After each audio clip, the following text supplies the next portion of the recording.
Hello and welcome to today's briefing. I'm Dana, and joining me is Matt. We're covering the latest news across various categories. Hi, Dana. Good morning, everyone. I'm Matt. Let's dive into the stories of the day. The Trump administration has asked the Supreme Court to clear the way for an executive order from President Donald Trump that could change mail-in voting ahead of the midterm elections. The Justice Department has asked the justices to halt lower court decisions blocking the changes. That's a significant move. What exactly does the executive order propose to change about mail-in voting? From what the reporting says, the order could dramatically change mail-in voting, though the specifics of the changes aren't entirely clear from the articles. The Trump administration is seeking to override lower court decisions that have blocked these changes. So the lower courts have already ruled against the proposed changes. What was their reasoning? The articles don't go into detail about the lower court's reasoning, but it seems they're challenging the sweeping nature of the proposed changes. The Justice Department is now asking the Supreme Court to intervene. This is quite timely, given the upcoming midterms. How might this impact mail-in voting? If the Supreme Court allows the executive order to proceed, it could significantly alter how mail-in voting is conducted. This is particularly relevant as many states are expanding mail-in voting due to the pandemic. That ties into broader discussions about voting access. Let's move on to another story. French President Emmanuel Macron has called a crisis meeting due to massive wildfires that have forced over 250,000 people to flee their homes. The situation is dire, with reports indicating that the largest blaze may be slowing down. Wow, 250,000 people displaced is a staggering number. What's the current status of the wildfires? The articles suggest that while the situation remains critical, there's a glimmer of hope that the spread of the largest fire may have slowed. Macron's crisis meeting is focusing on the response and containment efforts. What are the main challenges in combating these wildfires? The reporting highlights that the wildfires are described as monster and uncontrolled, suggesting they're extremely difficult to manage. Factors like weather conditions and the scale of the fires are likely complicating the efforts. The environmental impact must be severe. Are there any updates on casualties or damage? The articles don't provide specific numbers on casualties, but they do mention that the fires have forced a large number of people to flee. The damage is likely extensive. This is quite timely. Let's shift gears to another story. India has summoned Ukraine's ambassador after an attack on a commercial vessel killed an Indian national. The Ministry of External Affairs condemned the attack and expressed serious concern over the targeting of commercial shipping. That sounds like a serious incident. What are the details of the attack? The attack occurred on the commercial vessel MV Omorfi, resulting in the death of an Indian seafarer. India has lodged a strong protest and is conveying its concerns to Ukrainian authorities. How does this incident affect India's relations with Ukraine? The reporting indicates that India is taking a firm stance by summoning the Ukrainian envoy and lodging a protest. This suggests a significant diplomatic response to the incident. It's a complex situation, especially given the geopolitical context. Let's move to another story. The Bombay High Court has permitted Union Minister Nitin Gadkari to file a civil suit against Meta Platforms, X Corp, and Google LLC over allegedly defamatory AI-generated deepfake content. Deepfakes are a growing concern. What are the specifics of the content in question? The deepfakes allegedly portray Gadkari as misusing public office for private gain, particularly in relation to the ethanol-blended fuel program E20. Gadkari claims the posts are false and defamatory. How might this case impact the regulation of deepfake content on social media? This case could set a precedent for how deepfake content is handled on major platforms. It highlights the challenges of combating misinformation and the potential legal avenues available to affected individuals. Let's continue with another story. Democrats have nominated Troy Jackson to run against incumbent GOP Senate Collins in Maine. Jackson replaces Graham Plattner, who stepped out of the race amid scandal. Troy Jackson is a new name for me. What's his background? Jackson is a former state Senate president and lawyer.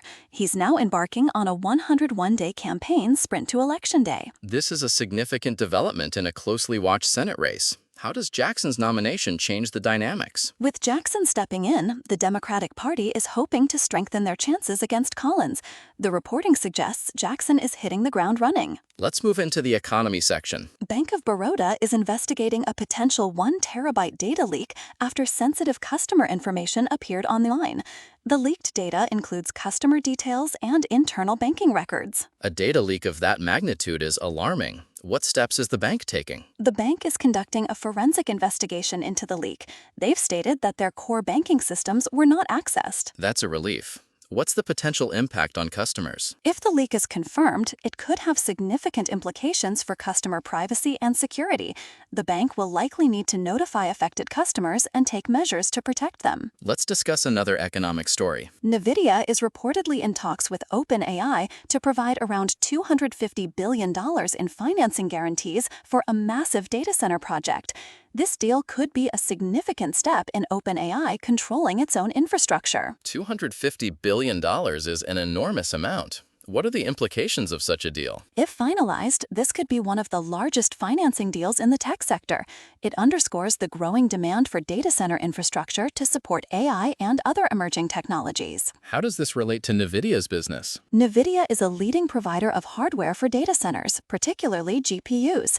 This deal would likely involve NVIDIA providing or guaranteeing financing for the hardware needed for OpenAI's data center. Let's move on to another economic story. HDFC Bank has fined its CEO and CFO $1 lakh each after an internal review found business overreach in a deposit arrangement with MSRDC. The bank's board determined that while there was no improper intent, there were discrepancies with RBI directives. What exactly was the nature of the business overreach? The articles indicate that the bank's actions were categorized as business overreach, though without any improper intentions. The review found discrepancies that raised governance concerns. How might this affect HDFC Bank's operations or reputation?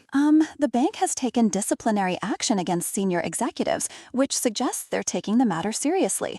The reporting to the RBI is also a significant step. Let's discuss another economic story. Shares of CXMT, China's largest memory chip maker, soared after the company began trading in Shanghai. CXMT raised at least $8.6 billion in the IPO. That's a significant IPO. What does this say about China's tech industry? The success of CXMT's IPO highlights China's push for self-sufficiency in memory chip technology.